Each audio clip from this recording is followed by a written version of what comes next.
mom is now happy to be a staffer at the boutique, where she helps other women take control of their lives. I'm giving back, and I'm also letting them know that, hey, I've been where you were, and you can come out of it.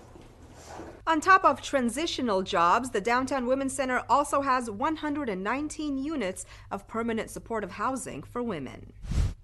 Well, it's a diet regimen used by movie stars like Dwayne "The Rock" Johnson to stay fit while at the same time satisfying their cravings. And now there's an Instagrammable pop-up gallery that's all about hitting that sweet spot. A pop-up museum in downtown's Arts District is dedicated to that one day out of the week when fitness freaks can indulge in junk food. Get ready to snap some sweet photos at Cheat Day Land. So what exactly is a cheat day? Well, among fitness enthusiasts, it's that one day out of the week when you can pretty much eat whatever you want. Cookies, ice cream, donuts, whatever you see here. The philosophy being that if you're allowed to cheat that one day out of the week, then eating healthy for the rest of the week becomes a lot easier. Adding fun to this diet regimen are yoga instructor Ruby Raimenmi and her health-conscious siblings. They built this Instagrammable junk food playground. How did this idea come about, first of all?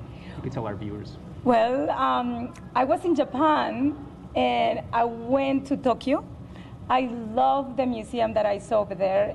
And when I came back here, I told my brothers and sisters, I'm like, guys, we need to do something like that in Los Angeles. Where it seems everyone's posting fun photos on Instagram. And you know those Colette Miller angel wings all over downtown? Well, Cheat Day Land has its own version for social media posts. The angel wings are everywhere, so this is where we put ourselves.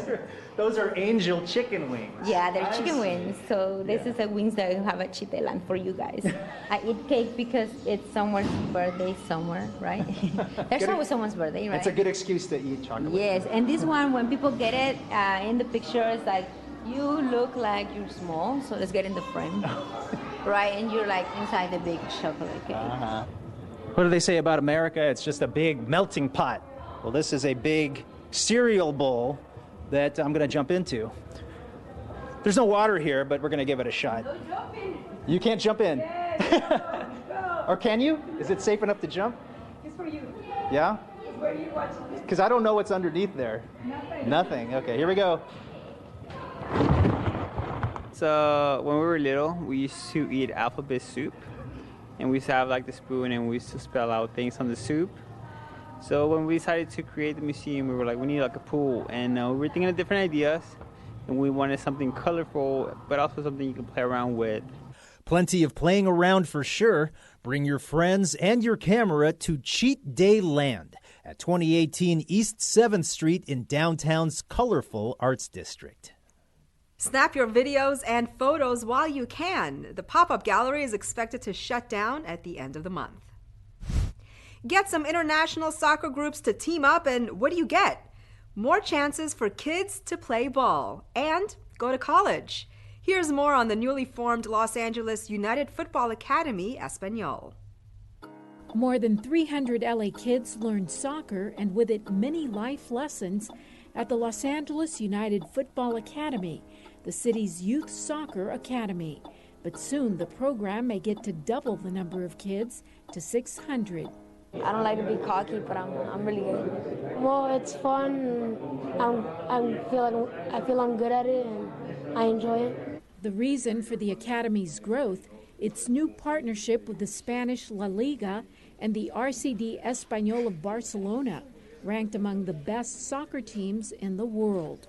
We are bringing new coaches from Spain. We're going to try to teach all these kids, even the coaches, how we practice, how we train, how we play in Spain. And that's what we're trying to teach here. Not to be a very good physical player, but to be a very intelligent player. Some of the kids who will reap the rewards from the partnership, those in Councilmember Gil Cedillo and Jose Huizar's districts, as well as other inner-city communities along the 110.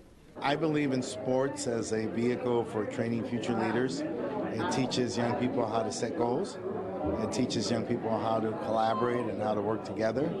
It teaches young people how to win and how to lose, how to be good sports, how to be resilient. I just want to be famous too. playing in a stadium, having a lot of fans. But this isn't just about training kids in sports or promoting soccer. It's also about promoting college educations.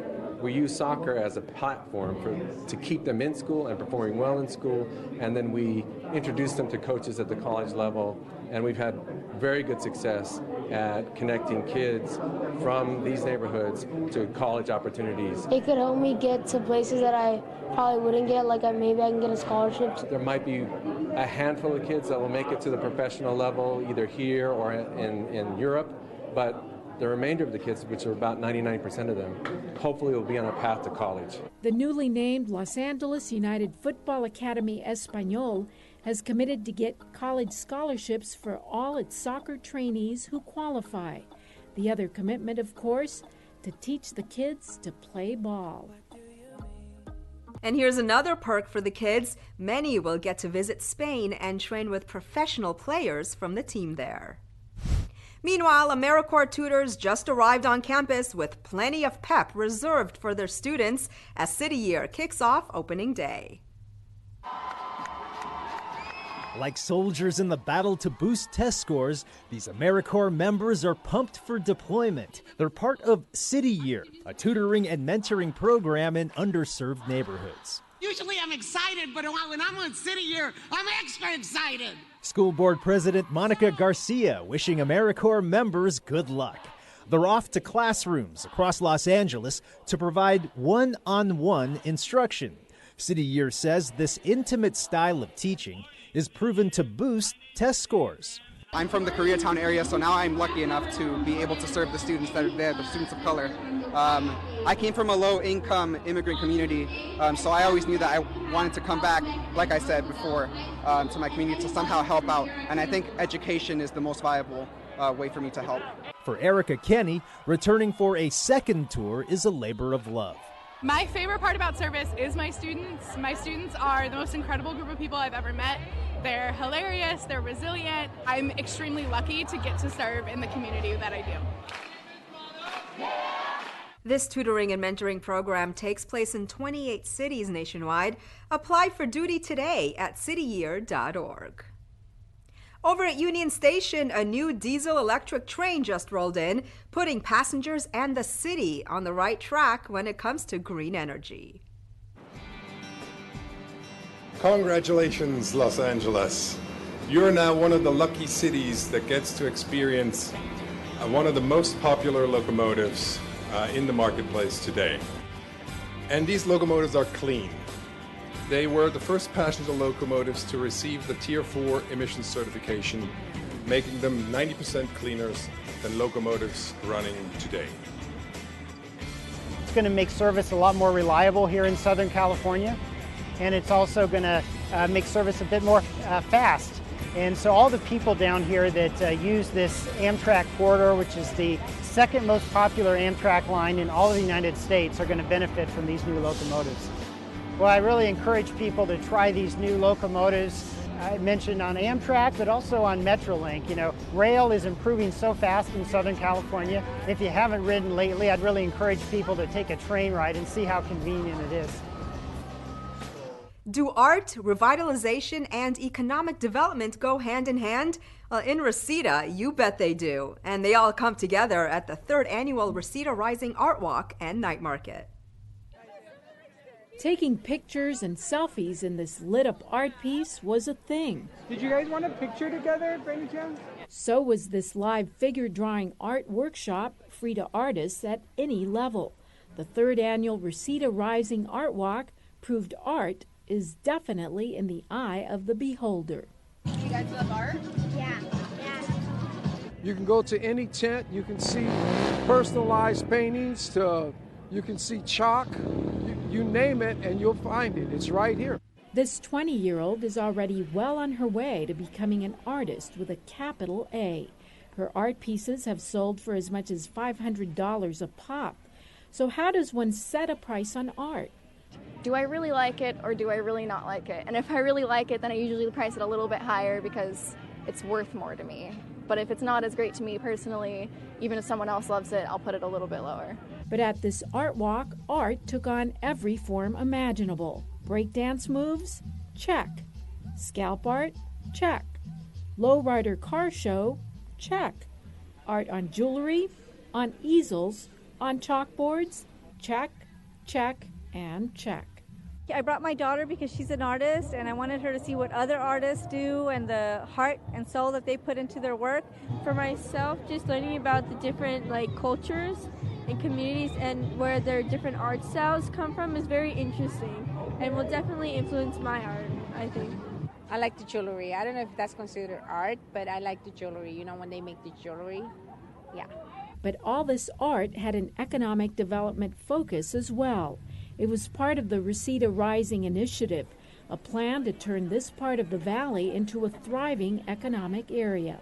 For example, behind me, where you can't see over there, we're working on getting an ice skating rink put together, a community publicly owned ice skating rink, and then just down the way over there where the old Reseda Theater is, we are putting in we're working with getting a Lemley Theater. But enough about business. For most, this was a day to get out some paints and relax. Or better yet, watch other people do it. Music, food trucks, and a community pavilion with all kinds of resources for families were also part of the fun. A busy downtown thoroughfare gets a major upgrade.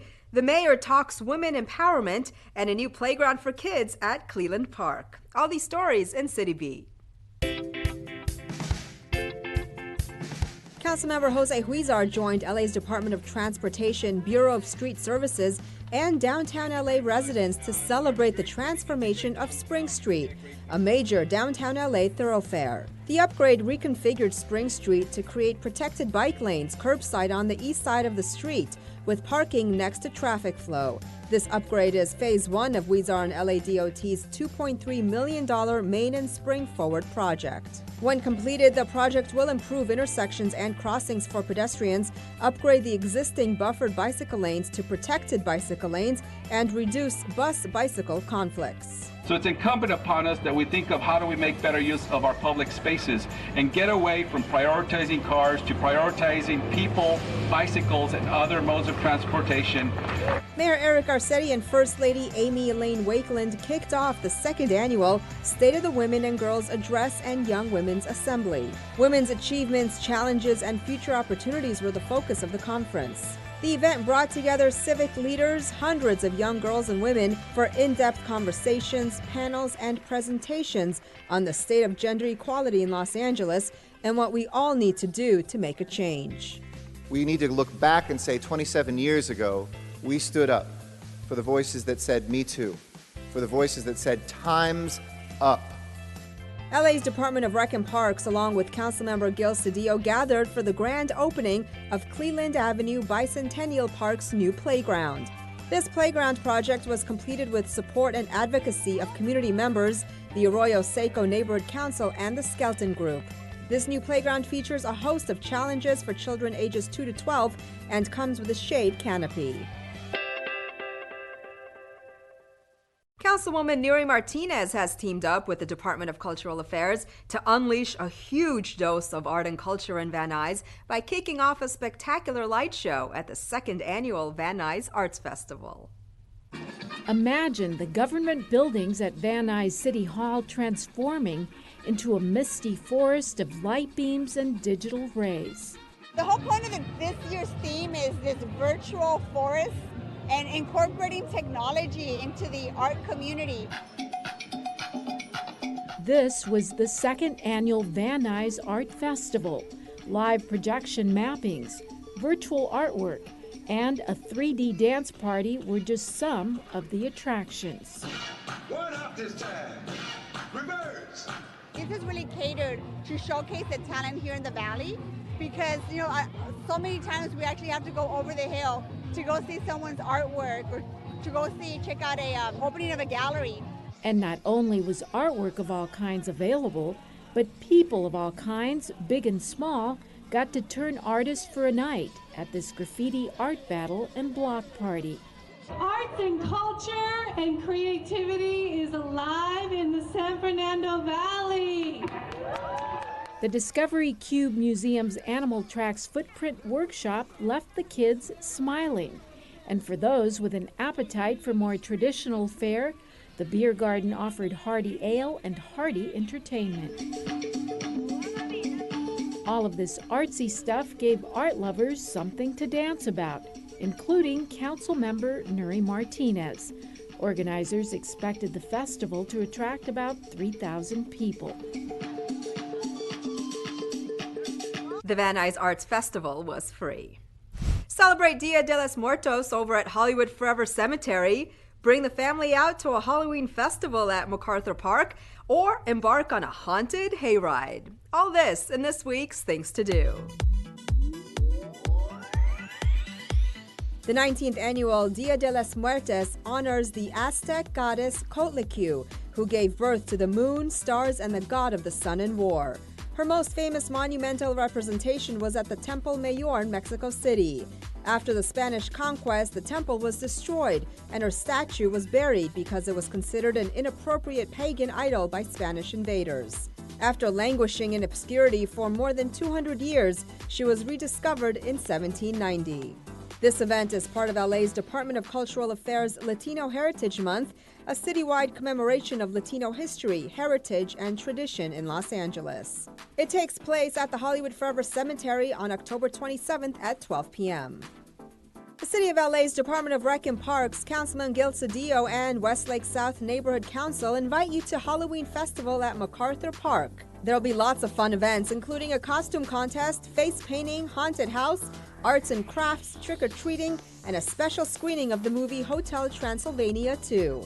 All the family fun takes place Saturday, October 27th from 5 to 9 p.m. at MacArthur Park, located at 2230 West 6th Street. For thrill seekers, check out the Los Angeles Haunted Hayride.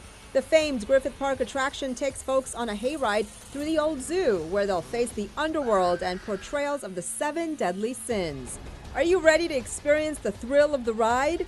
The adventure and rides go until October 31st at the Old LA Zoo, located at 4730 Crystal Springs Avenue in Griffith Park.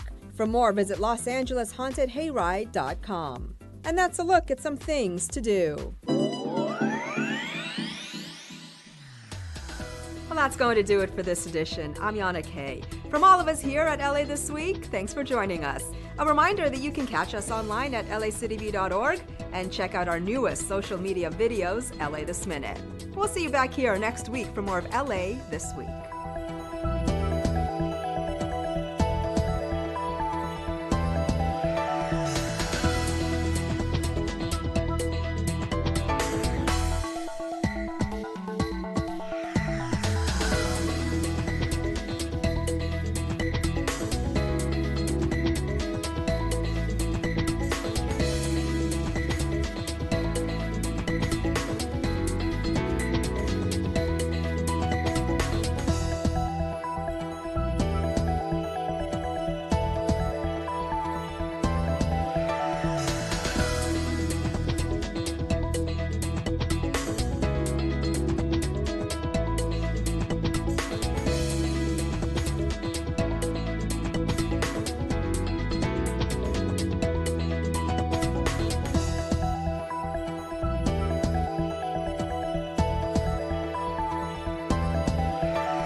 MyLA 311 is an easy-to-use mobile phone app. Available from the App Store or on Google Play. MyLA 311 links Angelenos with the services and information they need to enjoy their city, beautify their community, and stay connected with their local government. Find the nearest fire station, library, or even senior citizen center.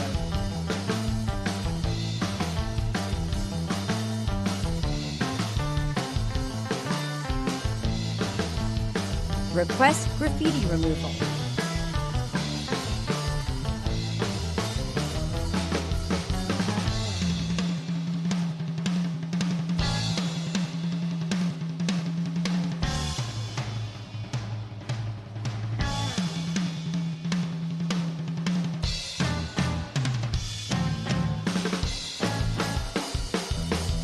You can even pay your DWP bill.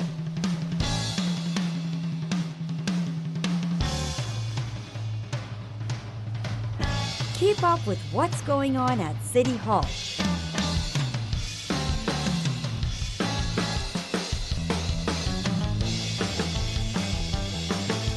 And even report illegal dumping.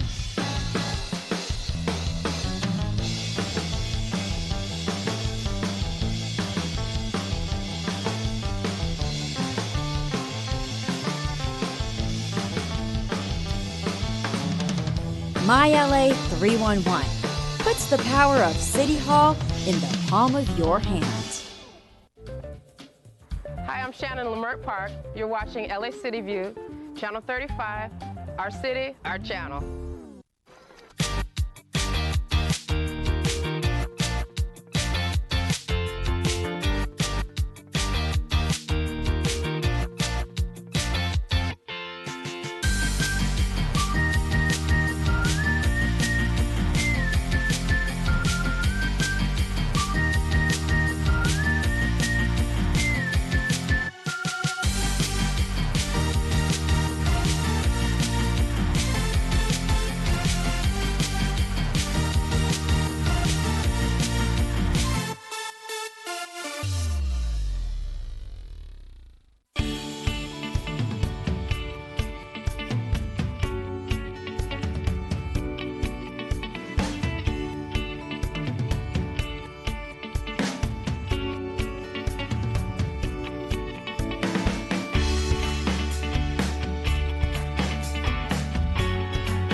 Good morning, good morning.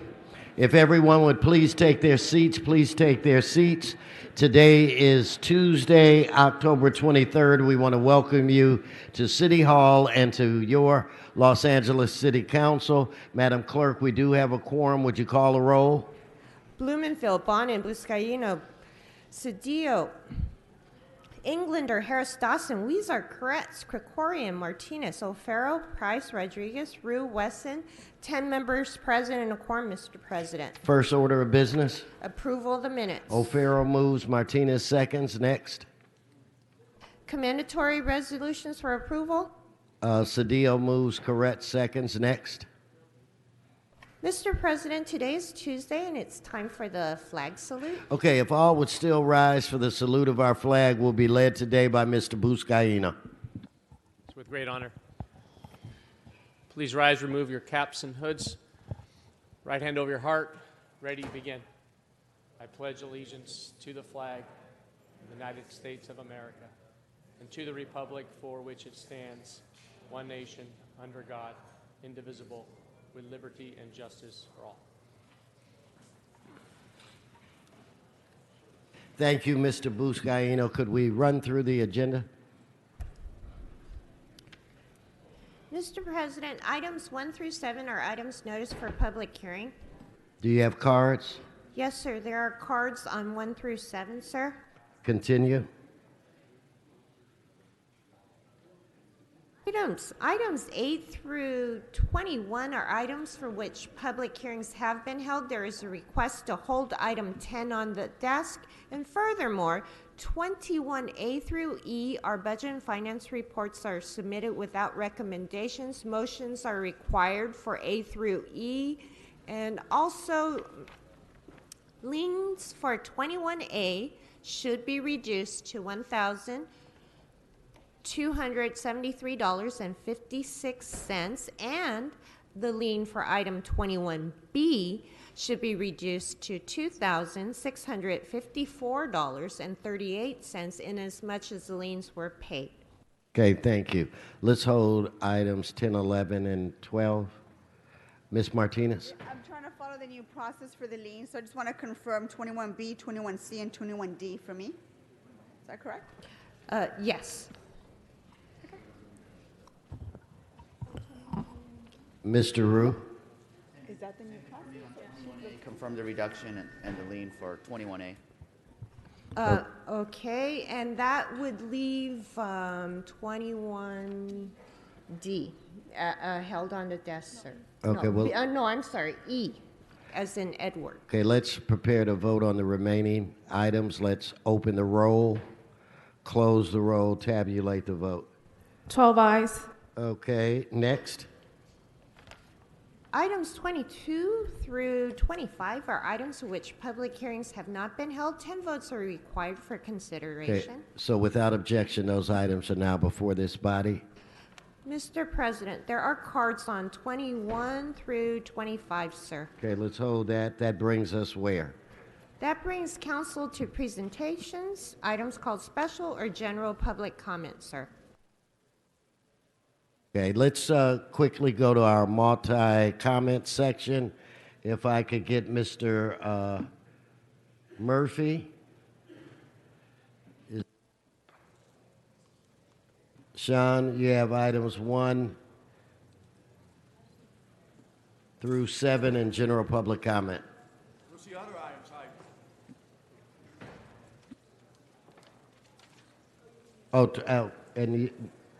What were the other ones?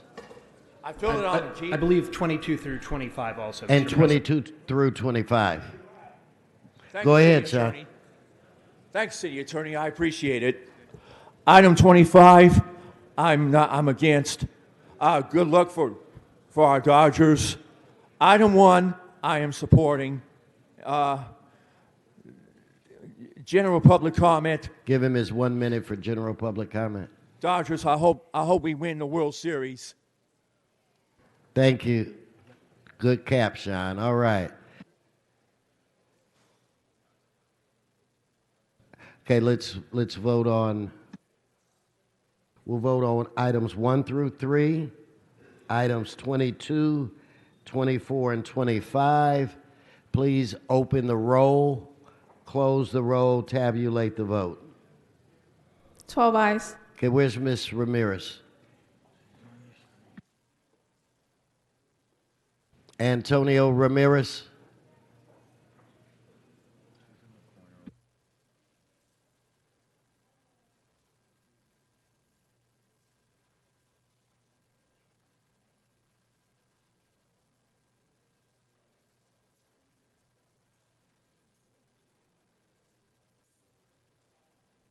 Okay, you have item 6, item 23, and general public comment. Go ahead. One moment, please. Item 6 and 23. Okay. Thank you very much.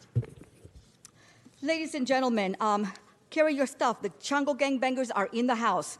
Number 6, there is no public safety, and the city of LA should receive no federal funding, no federal grants. Public safety has been hijacked by the goddamn wetbacks and gangbangers, and we have been terrorized and tortured every single day of our lives.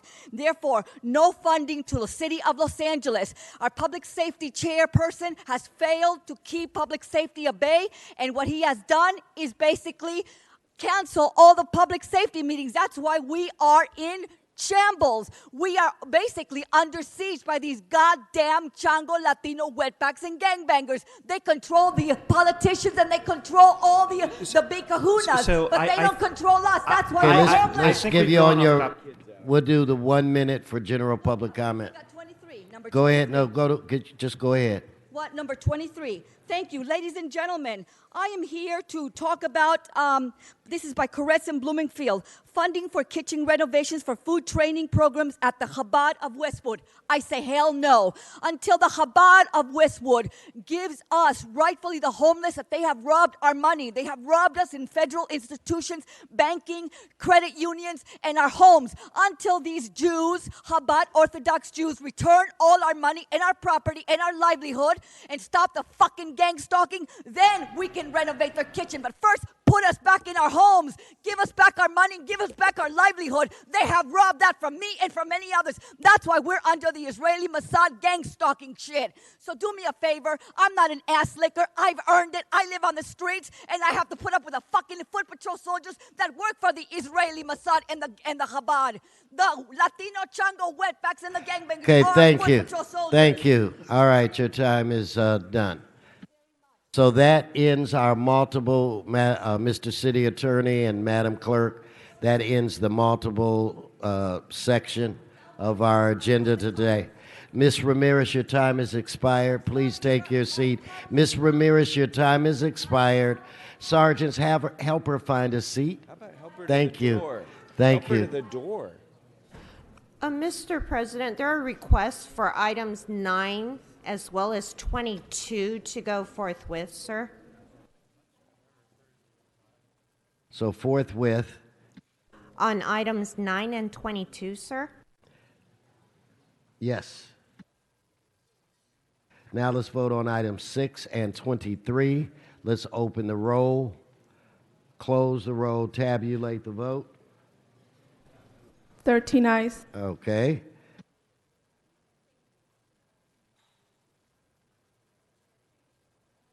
Okay, members, I'd like to take a moment. Mr. Cedillo, I would like to take a moment to introduce the young man that you're chatting with. Ladies and gentlemen, we have the president of the city council from the city of Porto Alegre in Brazil, Walter Nagelstein. Let's give Walter a round of applause. We welcome you to the city of Los Angeles. Members, they have about 1.5 million people. It is a port city. They have a council of 36 members, and they're all elected citywide. But again, so let's give the council president a round of applause, and thank you for visiting us. He's also joined by Omar Ferry Jr., who is the Director General. He is the one taking the photographs. Let's give Omar a round of applause. Welcome.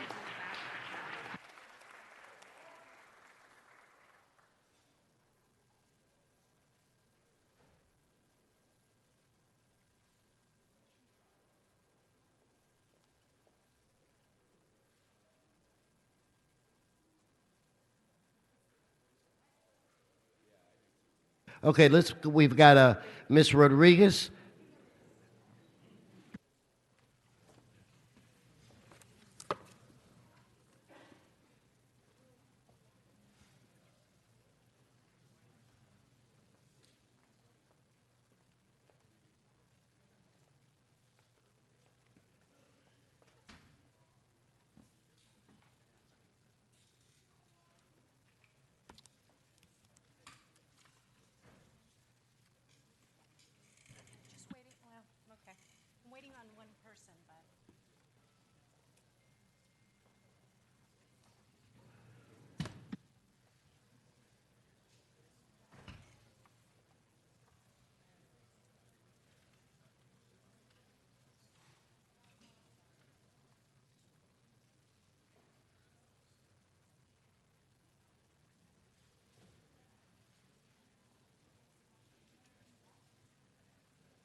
Okay, so I'd like to call on Miss Monica Rodriguez for a presentation.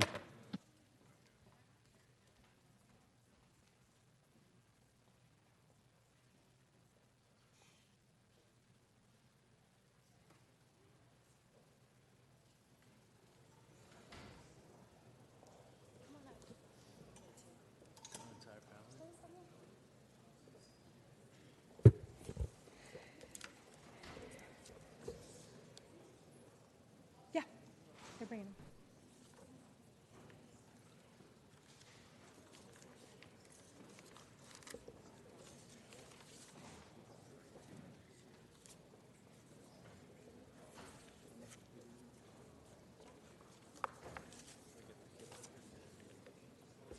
Got them all up. Hey, guys. Where are the kids? Yeah, come on up, guys. Come on, come on. There you are. Okay, great.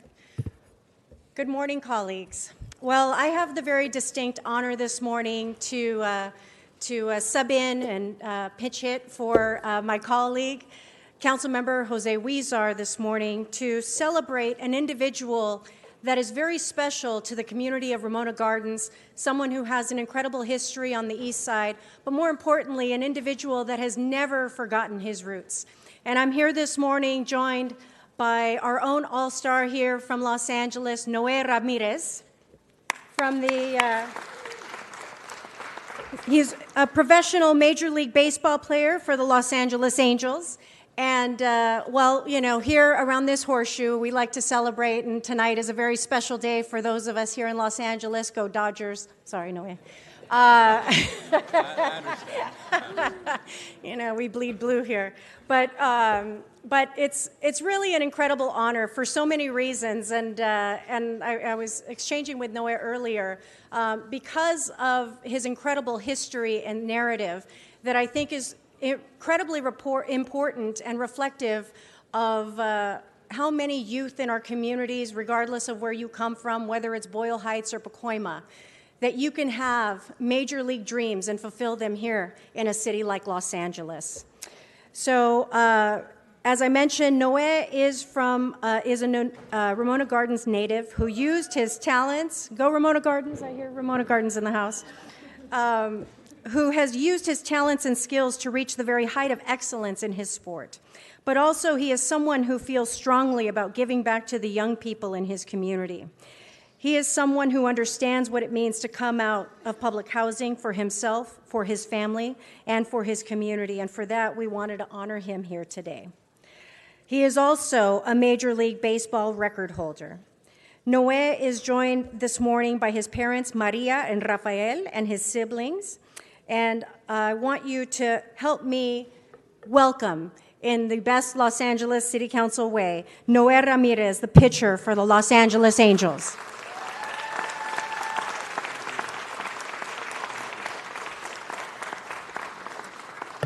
You know, they call baseball America's sport, and Noé and his family are the personification of the American dream. The son of Mexican immigrant parents, he was raised in Ramona Gardens in Boyle Heights along with his siblings, and throughout the years, Boyle Heights became Noé's baseball diamond. He learned to play baseball and mastered his craft alongside his father in the fields of Hazard Park and the Ramona Gardens community. But his favorite field was in the backyard at Ramona Gardens, where he gained friendships and the mutual respect of the community, which exists today and is very near and dear to him. He went on to play baseball in travel ball clubs in Monterey Park and Norwalk. And again, when we talk about the sense of community, I want to give a shout out, and I don't know if she's here in the council chamber yet, but my very dear friend, founder, executive director of Legacy LA, Luca Lanche, was one of the individuals that drove him to his games in order to make sure that he could participate. Because it's really reflective of how it really does take a community to support our kids and our young people and help them achieve their greatest potential. Lou is here, hopefully today, to celebrate with us. And again, is one of those unique individuals in the Ramona Gardens community in Boyle Heights that is helping to fulfill so many opportunities for our youth. In high school, Coach Steve Goecki, who was Noe's varsity baseball coach for Alhambra High School, is also here with us today. Is he back here?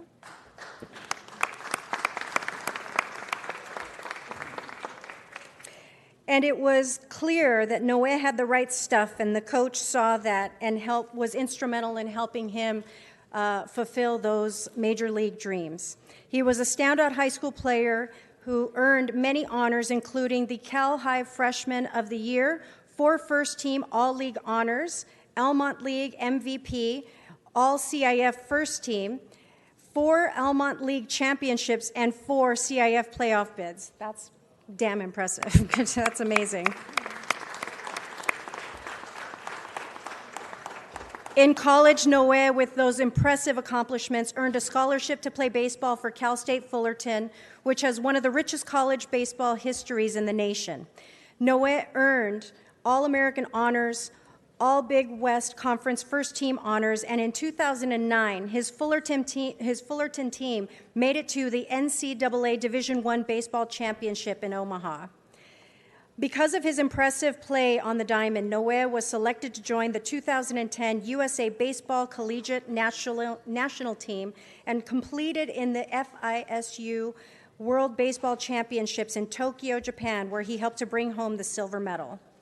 In the major leagues, he was selected in the 4th round of the 2011 MLB draft by the Boston Red Sox. We'll forgive that too. That's twice. He became a top prospect in the minor league system, earning multiple accolades, including the 2012 ranking for the best changeup, 2013 selection to the Arizona Fall League Rising Stars, and the 2014 AA All-Star. His outstanding performance in the minor leagues earned him the dream of every young baseball player. On July 3rd, 2015, he made his Major League Baseball debut for the Boston Red Sox. He played for the Red Sox until 2017, when he was picked up by the Los Angeles Angels, and while playing for the Angels, Noe became the first player in Major League Baseball history to make his first career pitching start the day after recording his first career save. Those who know baseball know that this is not an easy accomplishment. And even with all of those accolades, never forgetting who he is and all of the incredible accomplishments in Major League Baseball, he has continued to give back to the community that was instrumental in shaping the very person that he was and that he is.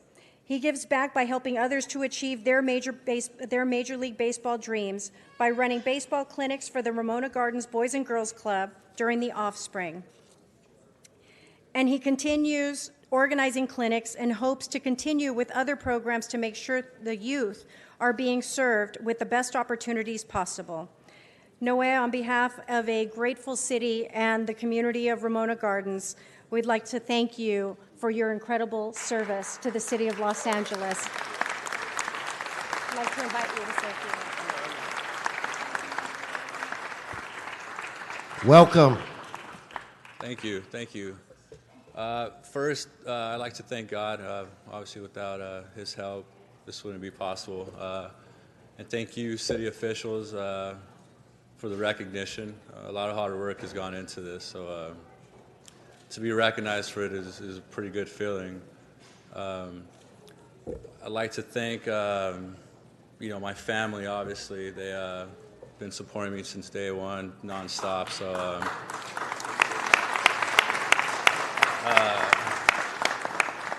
it's when they tell me they're proud of me, it gives me, an awesome just feeling that can't be matched. So, thank you guys. I also want to thank my, my close circle of friends. I've relied on them pretty heavy in the past. So, I'm gonna keep that circle tight. It's something special.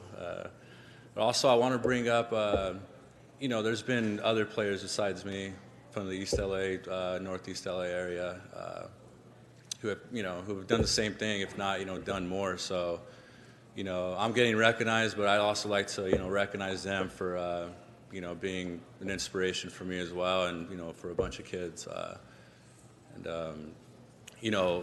guess, I'd like to thank, my high school coaches here. Every coach from back when I played travel ball, to high school, to college. I learned a tool, at every level that's helped me. So, that's a big thanks to them as well. And probably not the best time to thank these two teams right now, but the Red Sox, they drafted me. They gave me the opportunity and showed me the ropes around professional baseball.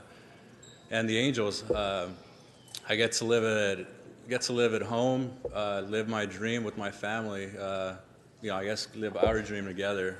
Just a short drive. Well, it's a 5 freeway, not really a short drive, but thank them as well. And besides baseball, keeping me out of trouble and all that, my parents taught me and my family, love at a really young age, and they gave us the foundation, to have a successful, life. So, unfortunately, that's not the case with a lot of kids growing up in my neighborhood. So, that brings up another point. I'd like to thank Frank Reyes here with the Boys and Girls Club. He, tried.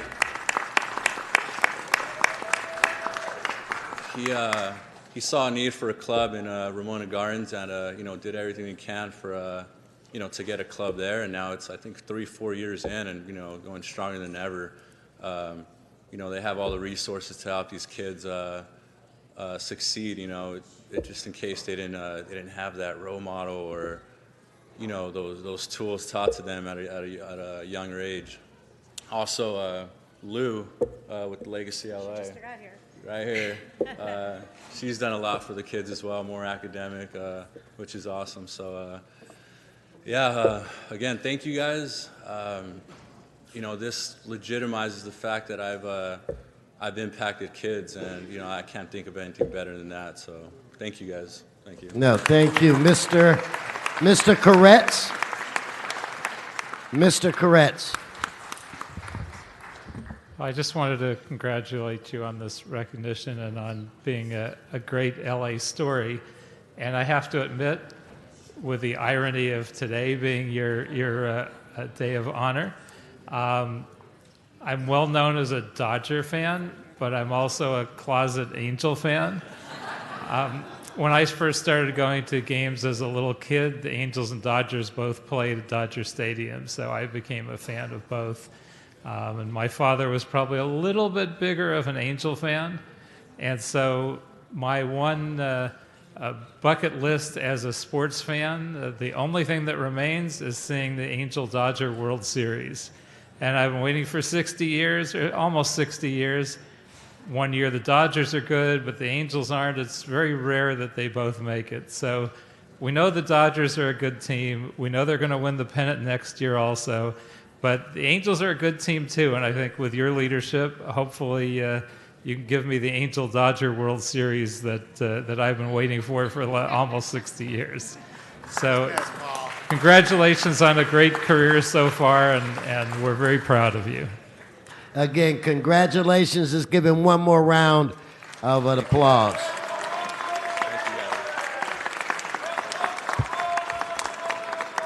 So, colleagues, again, Noé, thank you from a grateful city into a community that is so inspired by your work and example. We salute you today. Congratulations, and thank you for a job well done. Thank you.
Only Koretz would have a baseball in his drawer.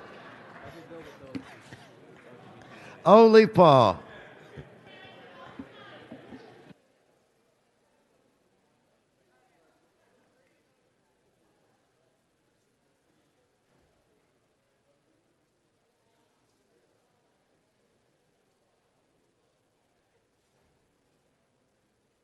I want to take a moment, introduce a great councilman from the city of Compton is with us, my dear friend, Isaac Galvan. Let's give him a round of applause.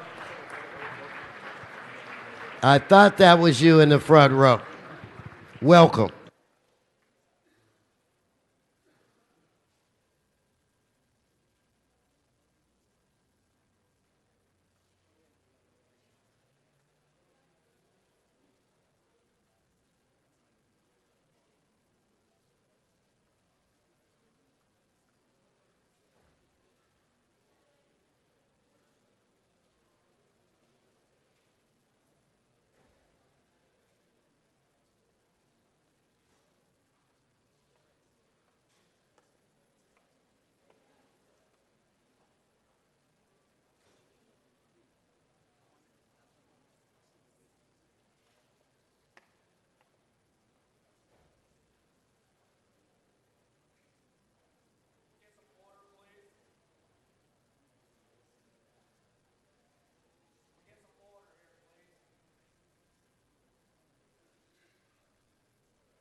All right.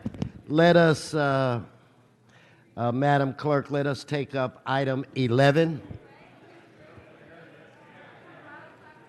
Let's take up item 11. If I could, shh. Now, on this item,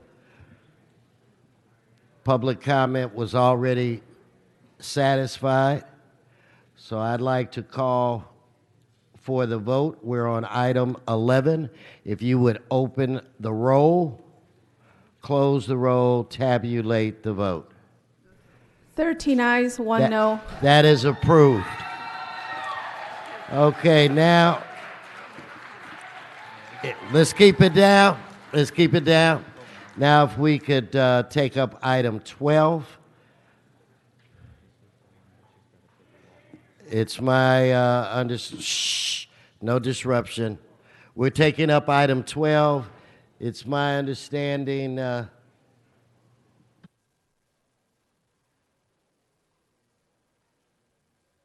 Mr. Blumenfield, did you want to speak on? We're on item 12. Thank you. Brought this one forward, colleagues. This one, incredibly important. Voters are going to decide whether to repeal the gas tax, basically allowing the gas tax that's been put in place that allows our city to deal with an enormous backlog of deferred infrastructure and maintenance.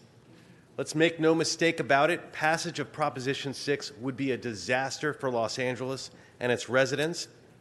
This year's budget includes $67 million in gas tax funds that are in jeopardy right here in Los Angeles, $30 million for street repair construction, $10 million for sidewalk repair, $18 million for street maintenance, and $9 million for safety improvements. These are not small numbers.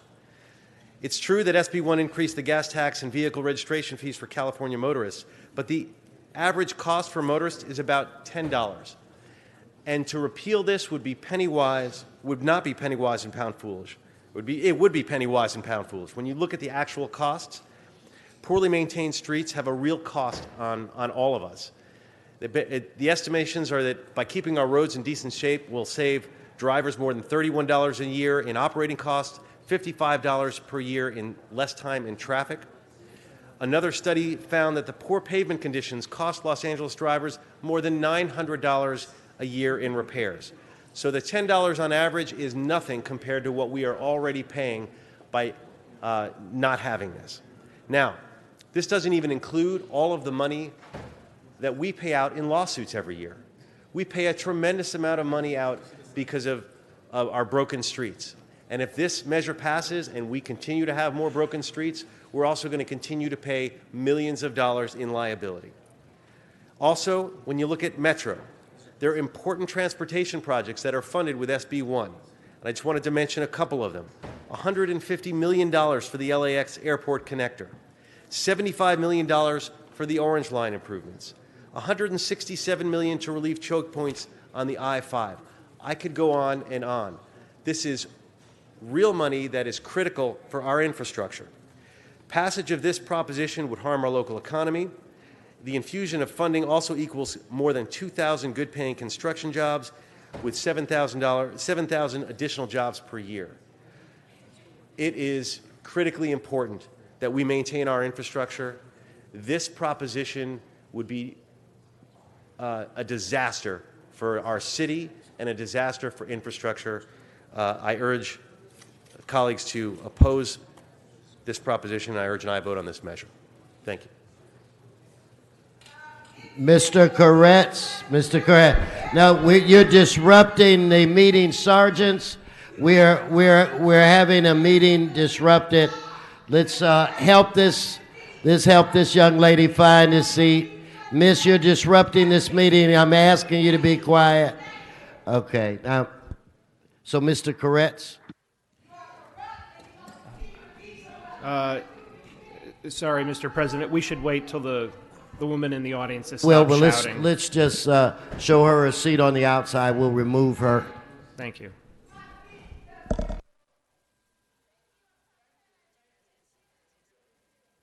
Mr. Koretz, go ahead.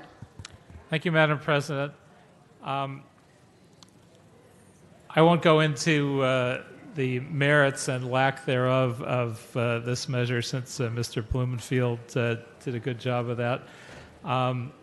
I just want to point out that this is a measure that was put on for purely political purposes.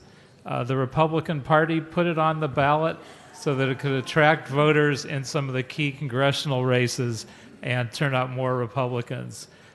They actually aren't funding a campaign against it, although it's still a close vote, because they don't really care, and there really isn't a good argument to devastate our bridges and roads. It was just for that purpose. I don't think we should feed into that purpose, And I think we absolutely need to take a position in opposition. And I believe this council will do it, and I thank you in advance for that. Thank you. Can I please have the members of the audience who are exiting our council chambers to be quiet, please? We're trying to run our meeting. Thank you. I appreciate that. Go ahead, Mr. Kokorian.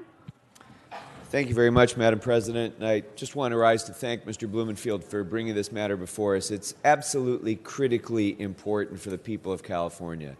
And later this week, probably on Friday, we'll be having a report before the council about the actual impacts that passage of this that repeal of SB 1 would have, that passage of Prop 6 would have on the city of Los Angeles, the devastating effect that it would have on our ability to repair our streets, the devastating effect it would have on transit projects that are critical, especially in the San Fernando Valley and elsewhere.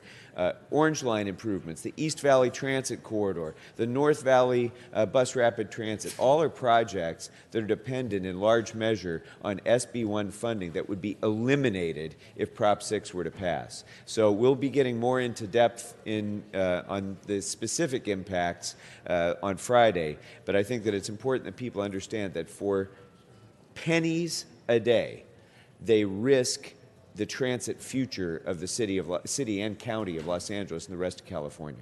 So thank you, Mr. Blumenfield. I stand in strong support of your position. Thank you very much, Mr. Kokorian. There are no more members on the queue, and public comment has been satisfied for this item. Madam Clerk, let's open the roll, close the roll, and tabulate the vote. 13 ayes. Okay, members, let's move on to item number 7. There are a number of cards on this item.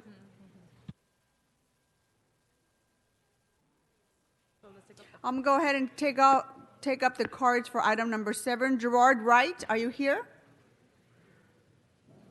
Do you want to come up?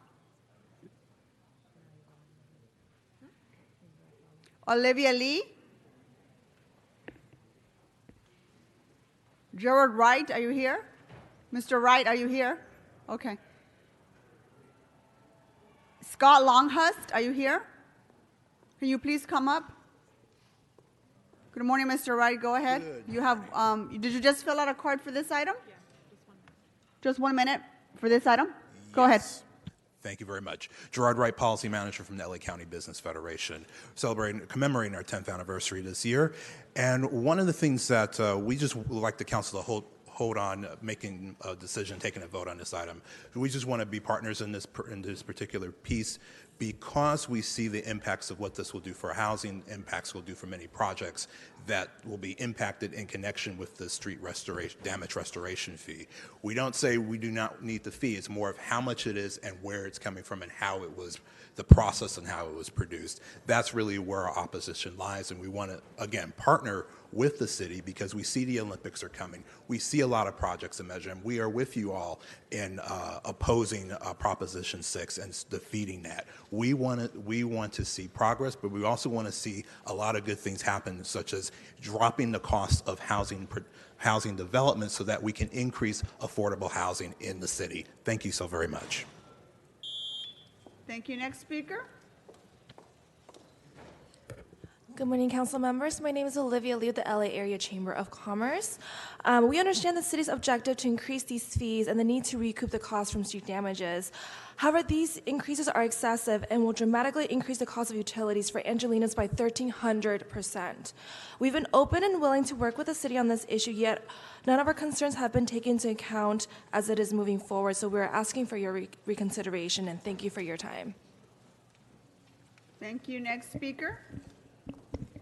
Good morning. My name is Scott Longhurst. I'm with Crown Castle, and I would like to just address the council to make them aware of the fact that the fees as they are proposed would significantly increase the cost of delivering high-speed telecommunications infrastructure to their communities. Right now, we pay approximately $100 per linear foot to trench in the city of Los Angeles. The addition of these fees would essentially triple that cost, over $300 per linear foot. Those costs would significantly impact our ability to deliver high-speed broadband services to both commercial, industrial, governmental, and private residences, and we ask that the city take that into consideration as you vote on this afternoon, and we look forward to working with you on any resolution or amendment to this proposed ordinance. Thank you for your time. Thank you very much. Next speaker is Weeze? Sweeze? Is that somebody here with that last name? Actually, my name is Ryan Farside. I haven't called your name, sir, so can you please sit down? Thank you very much. The next speaker is Armando Flores.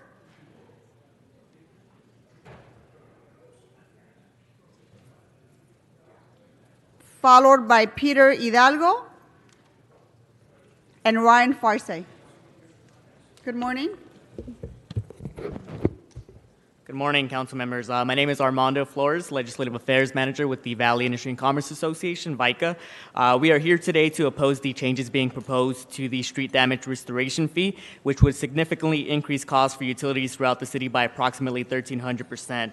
As proposed, the SDRF changes will have a tremendous fiscal impact on utility companies, developers, and ratepayers, especially without a phase-in and the removal of current exemptions from this fee. Although the SDRF has not been updated since 2006, any changes made to the fee should be based on a technical study that considers the new Bureau of Engineering standards. This will help ensure an accurate fee increase is calculated. For these reasons, we respectfully ask you to consider these implications of the proposed fee. Thank you. Thank you, Mr. Hidalgo. Good morning. You're followed by Ryan Farside. Are you still here, sir? Followed by Herman and Wayne Spindler. Go ahead. Good morning. Good morning, Councilwoman, Council members. Peter Hidalgo with Charter Communications Spectrum. We understand the Council's desire to update the street damage restoration fee, and we also understand the need to ensure that any damaged street and excavation is repaired. Our issue is not with the goals of the policy that is in front of you today. Our issue is with the process in which it was developed. There's a sense that there's a complete lack of input by stakeholders, and by stakeholders I don't just mean companies like Spectrum, but also utilities and the organizations that are before you today. We collectively serve millions of customers in different capacities, and those customers are ultimately going to bear the cost and the brunt of this increase. So in reality, it's the customers who pay the bills and who have been left out of the process. The organizations who have been speaking to you today rarely come together like this. In fact, some of them are competitors, and we are uniformed on this. We ask that every ordinance that you review seeks input. Thank you very much, sir. Next speaker. Thank you. My name is Ryan Reza Farside, and I'm a multi-gas station owner in Southern California. My family's had gas stations in Texas. I'm very familiar with the petroleum marketing business. My family is also a founding father of British Petroleum, originally called the Anglo-Persian Oil Company. And I'm partners with Her Majesty. I went to go to sue her on behalf of the people of my AMPM and ARCO dealers, and then I found out I'm suing my own family, so I stopped. I recused myself. Right, Mr. Englander? Go tell Mr. Sam Hariz I did that. Sir, you need to stick to I'm the here item. to tell you guys that they they should not increase your fees. 30% increase from 40 cents to 52 cents on the gas tax is a little excessive, California. Maybe because they don't know how to run the business of California, the incorporation. My name is Ryan Farside. I know how to run a business. Sir, I you're need not help speaking from you on the people. item. Make sure you vote the right way. Thank you. Next speaker is Herman, followed by Wayne Spindler.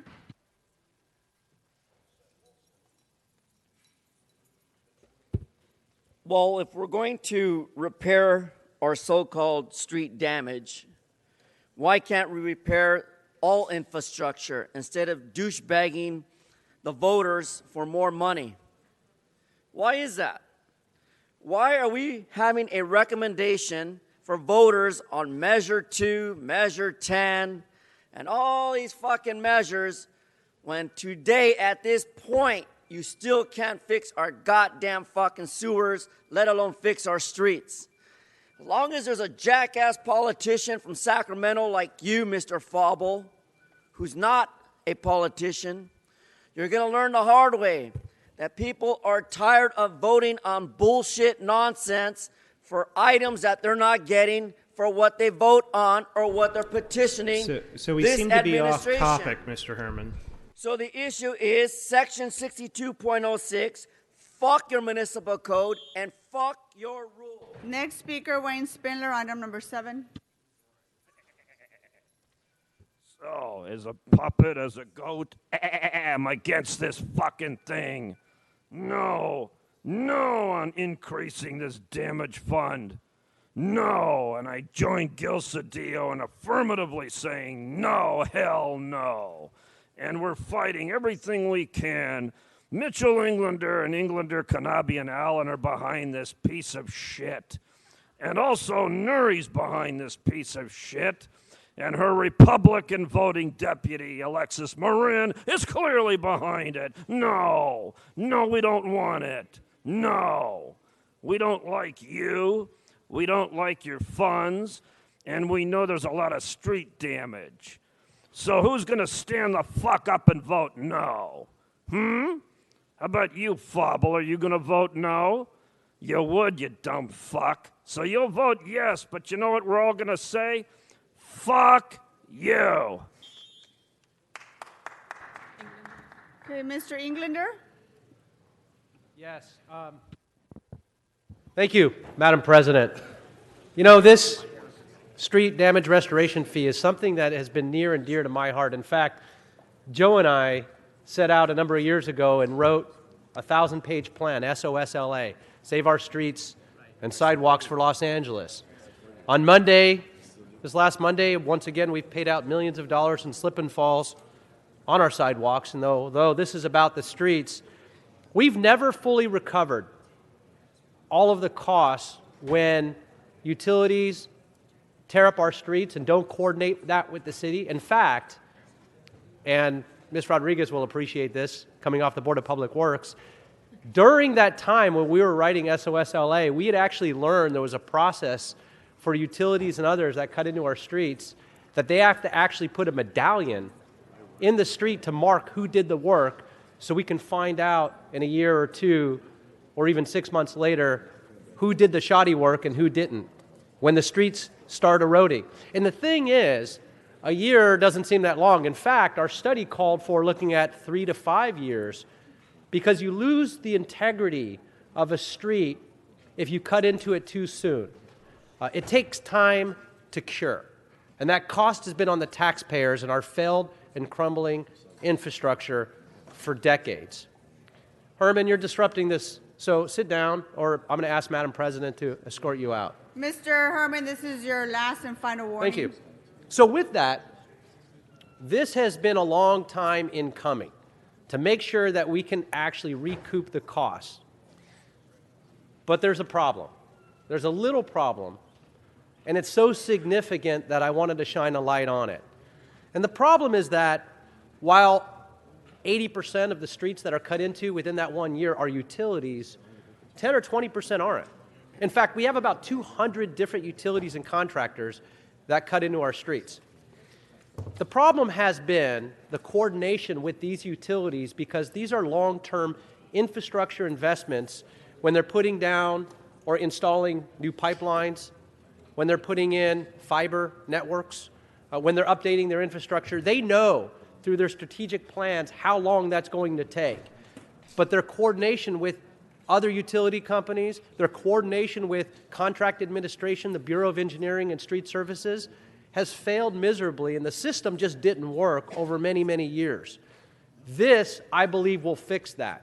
I don't believe these utilities will actually pay the 8 to 10% cost increase that we're proposing today because I think they're going to realize, number one, for DWP, it wasn't part of their rate structure. It's more complicated to pass it on to the ratepayers than not. I believe that private operators such as AT&T and Verizon and many that we've heard from already aren't necessarily opposed to this because they understand that the coordination, they'll know 2.5 years out what streets and what sectors they're going to hit, and they're going to coordinate that. So I think it fixes a lot of that. My big concern is the other 10 to 20%. Affordable housing developers, the very people we're trying to go after to build the critical housing and infrastructure we need today. Blighted communities and old shopping centers. In fact, Yes, in CD12, we had a blighted shopping center. In fact, we worked for years to look for a reputable builder that would come in and work with the community to do something that everybody would support. It was a place that was infested with drugs and gangs, crime, homelessness. We finally got that approved with the community, and they're very supportive. We just found out a couple months ago. I didn't know it. They didn't know it. This developer, if you will, didn't know it, that the street had actually been reconstructed less than a year ago. That it's now going to cost him $200,000, or he needs to wait until that 1 year lapse. Well, now with this proposed fee, it could go up to $1 million, and he would have backed out of the project. So I think that part of it is enough for me to give me pause. It's enough to say we have to figure that out, because we can't afford affordable housing developers, nonprofit developers, and those who are trying to attract to Los Angeles right now as our critical cornerstone of what we talk about every day is housing and the shortage and what we're doing with homelessness. And this affects them the most because they don't have that 2.5 years. So for that reason, and only that reason, I'll be voting no. And I wanted to share that with you guys. Thank you. Thank you, Mr. Englander. Mr. Blumenfield? Great, thank you. And Mr. Englander, I certainly look forward to working with you in whichever capacity you're in on ways to find ways to subsidize or for the city to figure out ways to waive the fee for appropriate affordable housing projects and those kinds of things. But I don't want to let that concern, which is a valid one that we can work on, stand in the way of the progress that we've made here. We have had 4 different hearings on this in committee. This is the second time this has come before council. We can't afford to continue subsidizing the street cuts. And like Mr. Englander said, I think at the end of the day, it's not that the folks are going to end up paying so much more. It's just going to force people to coordinate better. And toward that end, Street Services is moving to a 5-year plan for reconstruction of streets, so that any cuts within a year of the moratorium, prior to when they know it's going to be cut, will not be subject to this fee. It's basically you can do whatever you want a year before it's being cut. So that's going to help force a lot more coordination. But at the end of the day, this has been costing us a tremendous amount of money, and we, in effect, have been subsidizing the destruction of our own streets, and that has to stop. As it stands, the studies that brought this is not even going to be full cost recovery.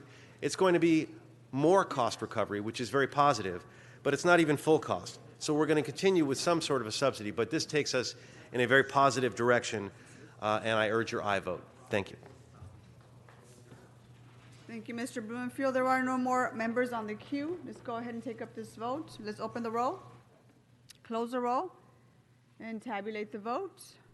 13 ayes, 1 no. Okay, the item passes. Let's go ahead and vote on items number 4 and 5. Let's open the roll, close the roll, and tabulate the vote. 14 ayes. Okay, Mr. Englander, you have an introduction, sir? Do you have an introduction? Yes, I do. In fact, from Granada Hills Charter High School, we have an Israeli delegation that's here today visiting all the way from Israel. Stand up. Welcome not only to the city of Los Angeles, but to the United States for those of you that are visiting from there as well. This is an amazing program. It's a junior ambassador program, and they pick a particular topic and they go to New York and to Washington and here, and there's an exchange program where the kids here from Los Angeles, our youth, our future leaders, actually then go to stay with them in Israel and learn about the culture, the experience, and really get engaged in dialogue and conversation about key topics that our future leaders are facing. And so it's a big thing not only to leave high school, it's a big thing to leave your home, to travel around the world by yourself with groups of people you may not even know, to stay in a stranger's house, and then actually get engaged about issues and topics that you care deeply and passionately for, and go present those in front of other people as well. It's remarkable. So thank you so much for being here. We wish you the very best. Welcome to Los Angeles. Thank you so much.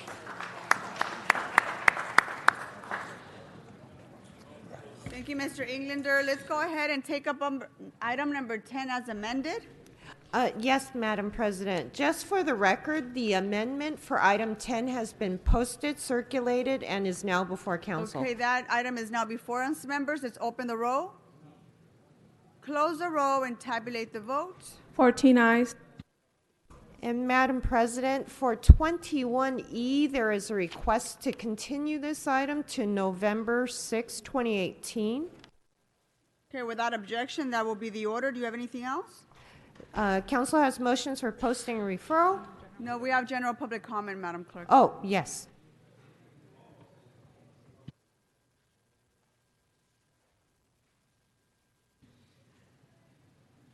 Okay, I will call general public comment now. Slamboa Wright, are you here? Anybody by that name? Slamboa Wright. Andrea Lee. Andrea Lee. Lamont White. Omar Baldwin. Come on up, Omar. Georgette Sharp, are you here? Good morning, Omar. Go ahead, your general public comment. Good morning, City Council and staff. My name is Omar Baldwin. I'm here today as a peace advocate. I would like to, we've making a lot of progress over the past 4 years that I've been into the political science field. And I just want to say, keep up the good work and hopefully we can change the world and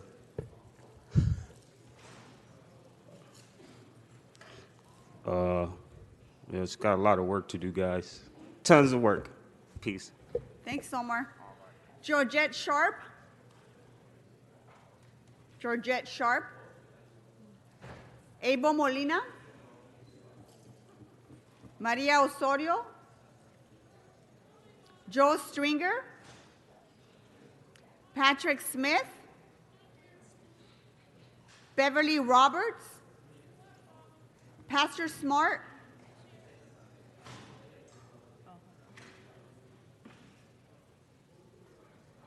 Pastor Smart, are you here? James Porter.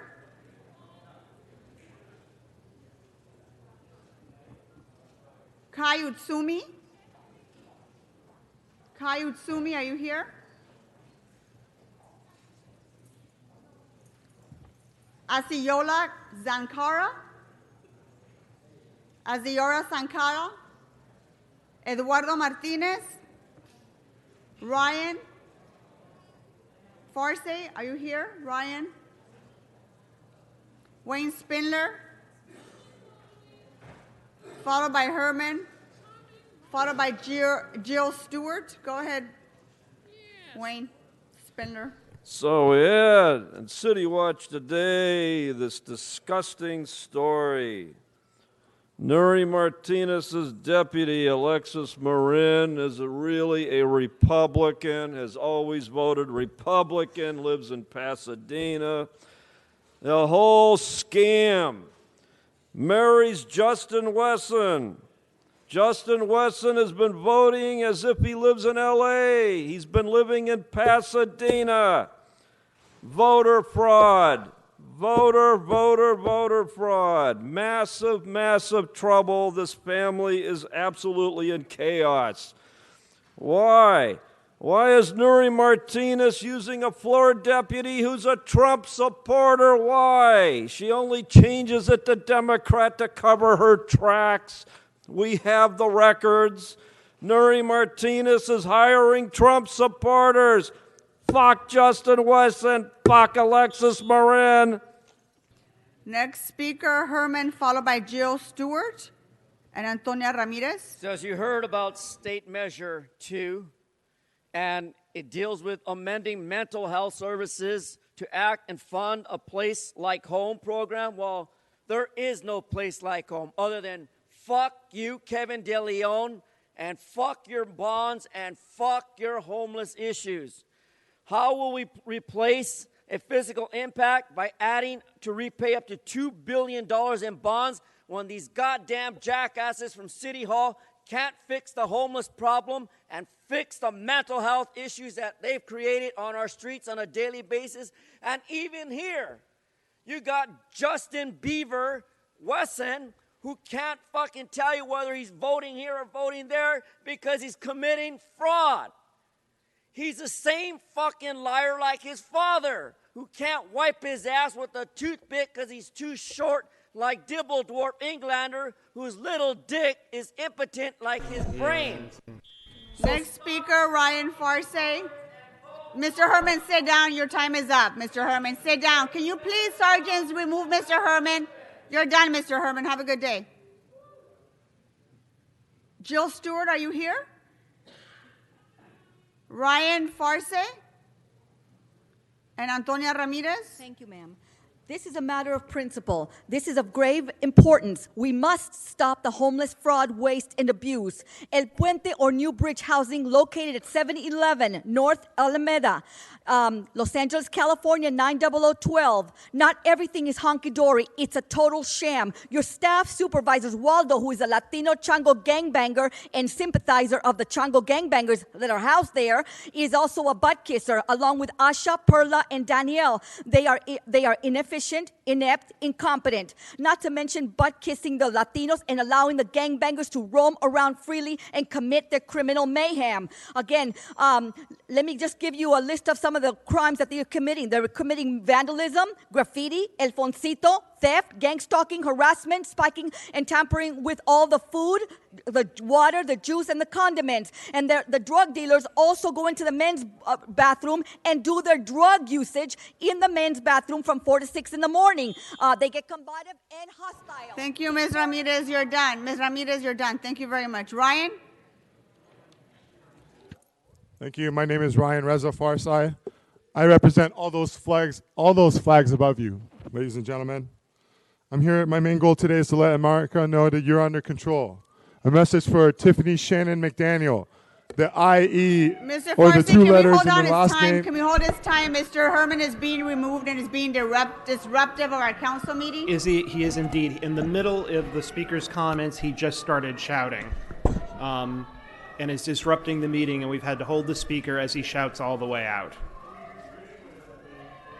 And he's still shouting as he leaves, as usual. S is a part Nazi Germany. I, at the end of the part, is Israeli for the last name. How do I know this stuff? I happen to have all those family members as my bloodline. I'm not here to cross any paths with you people. I'm here to shed light on the activities of the children of Israel and the kings of Europe that have taken our country hostage, that are killing our middle class. Donald Trump's tax plan, 2017. Look it up, Opportunity Zone. All the city attorneys will know what that is because they set it up for us. They're going to basically swindle us and steal more of our money, kill the middle class, destroy democracy. That's what's happening here, America. Thank you, and God bless America. I'm here to fight for you. My name is Ryan Reza Sir. Your Farsad. time is up. Anybody here? Sir, you're done. Thank you very much. The next. Thank you, sir. We need you to sit down. Sergeants, can you please show Mr. Ryan to his seat? Thank you very much. Anyone here by the name of Jones or Burns? Jones?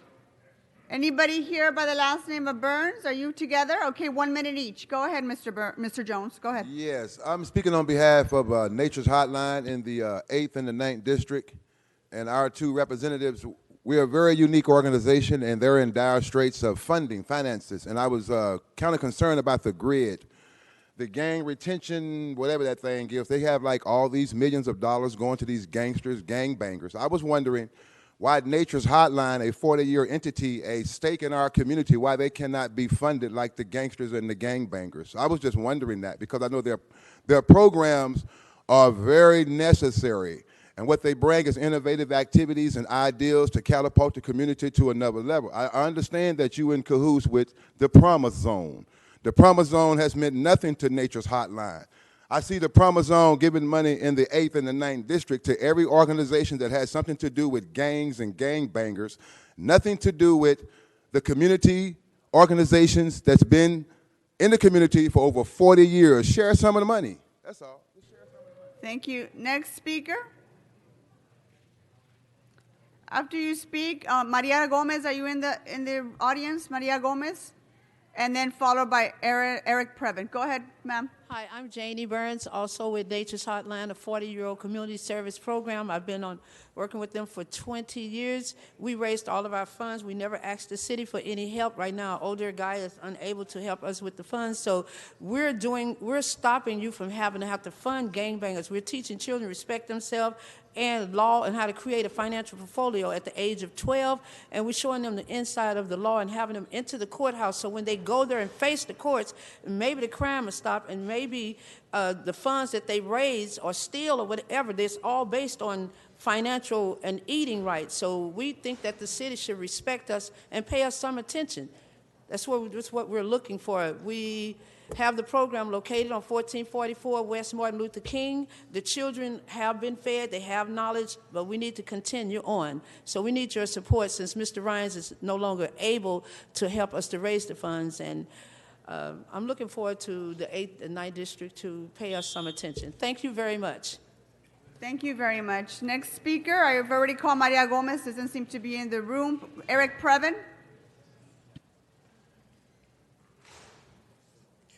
Am I going to just get general public comment?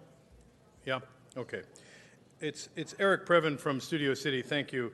I wanted to congratulate you on the NOAA idea, which is apparently, it's Strategic Realty Holdings is the Eddie Lauren, who gave some money to USC, who's working very cooperatively with Wesson, I guess.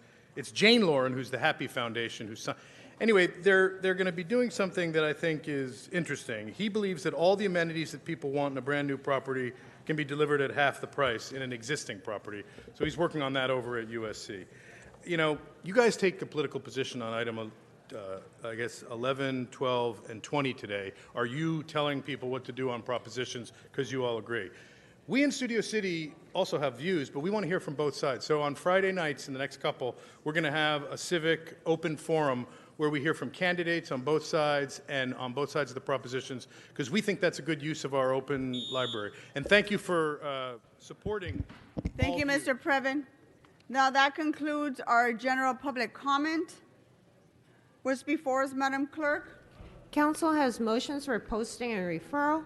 Posted and referred. Members, do you have any announcements? Mr. Buscaino, do you have an announcement?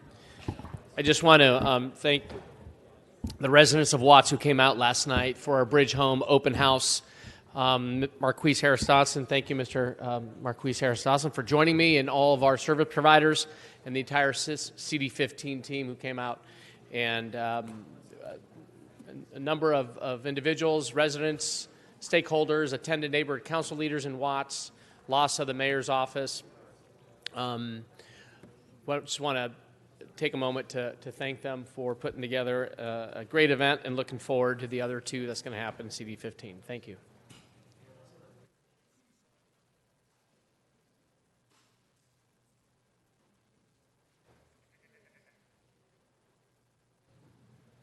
Okay, I believe that concludes the council agenda. Madam Clerk? That clears the desk, Mr. President. Okay, great. We have motions for posting and referral. Go ahead and post and refer those. Colleagues, do we have any announcements? Seeing none, if we can have everybody please rise for adjourning motions. Everybody in the audience, please rise for adjourning motions. Thank you very much.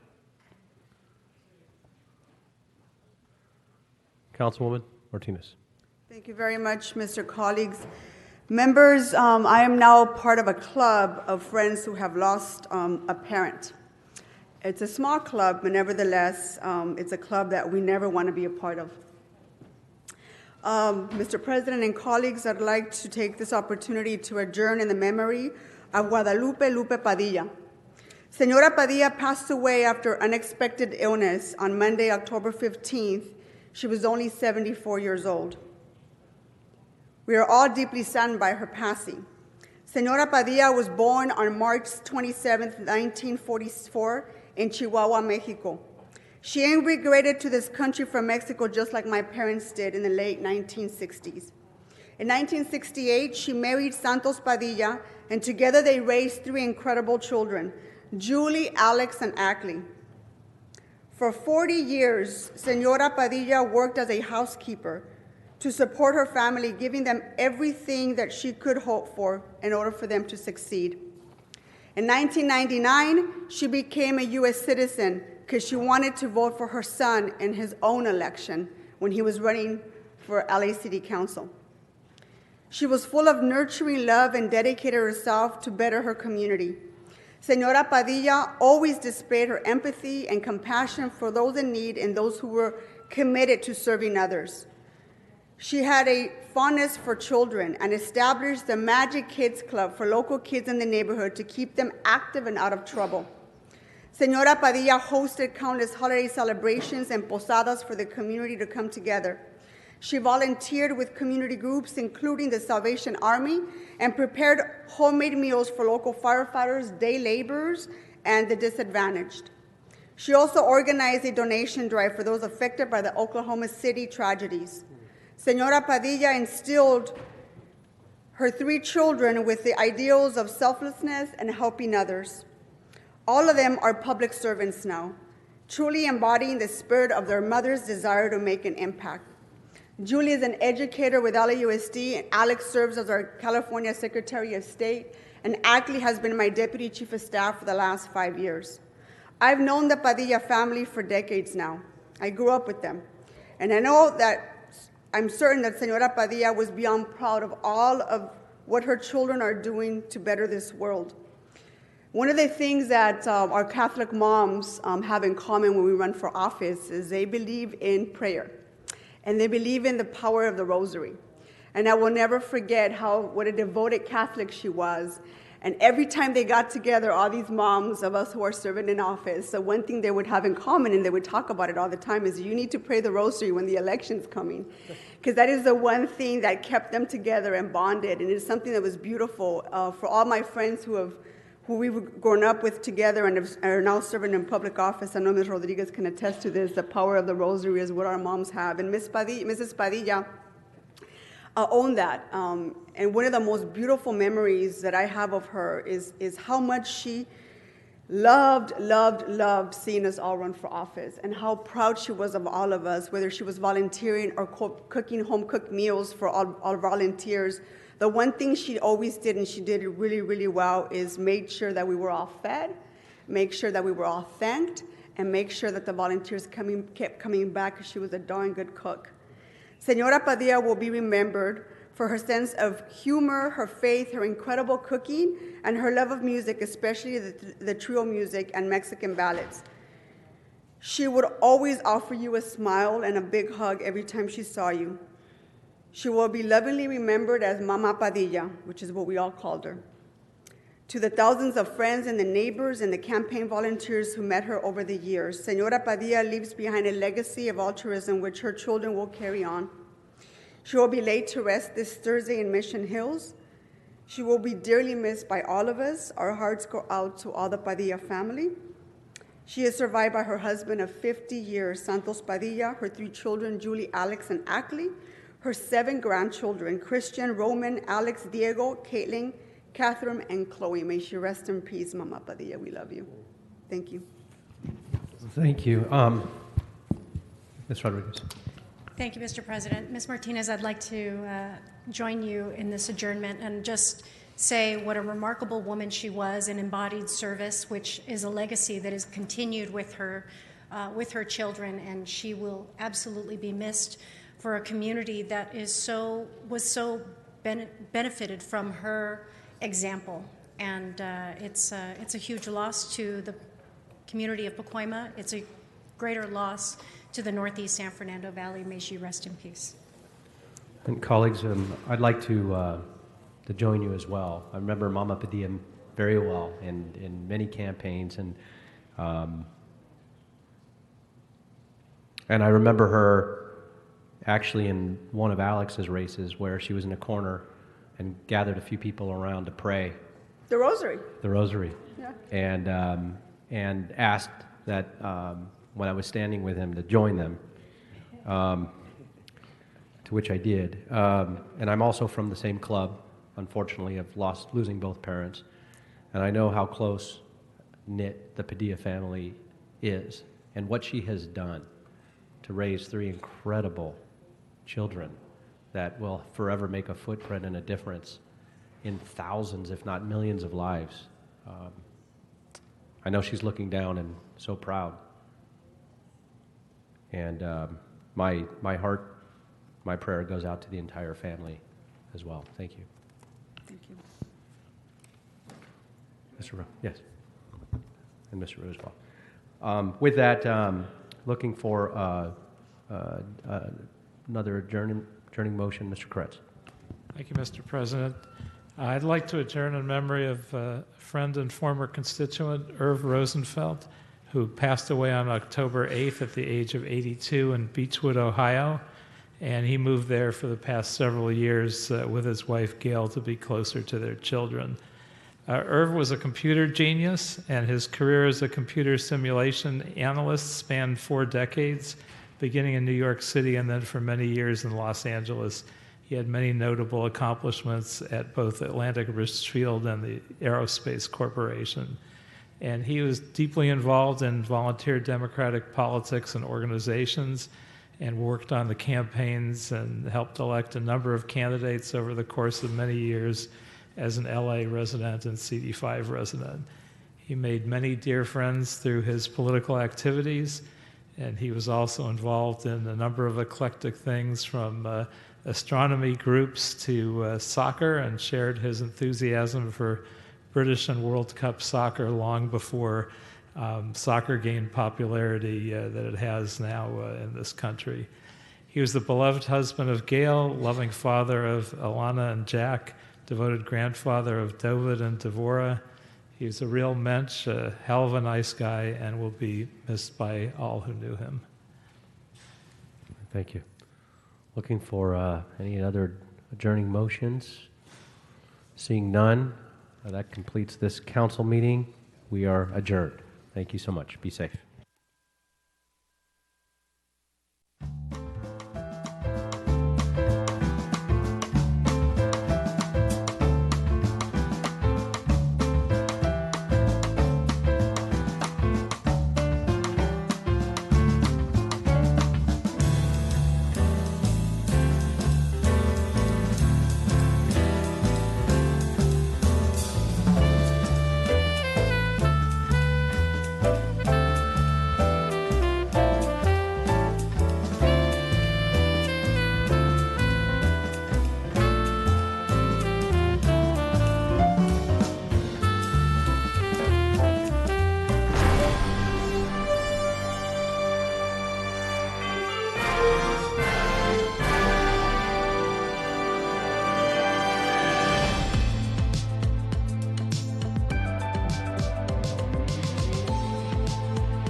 What I enjoy most is being able to fabricate and create and produce items literally from just a concept or an idea that's placed on a piece of paper or even an image that you see on a screen. American Furniture Manufacturer supplies furniture for a lot of big-name hotels in the Los Angeles market and all throughout California. We focus mainly on commercial clients,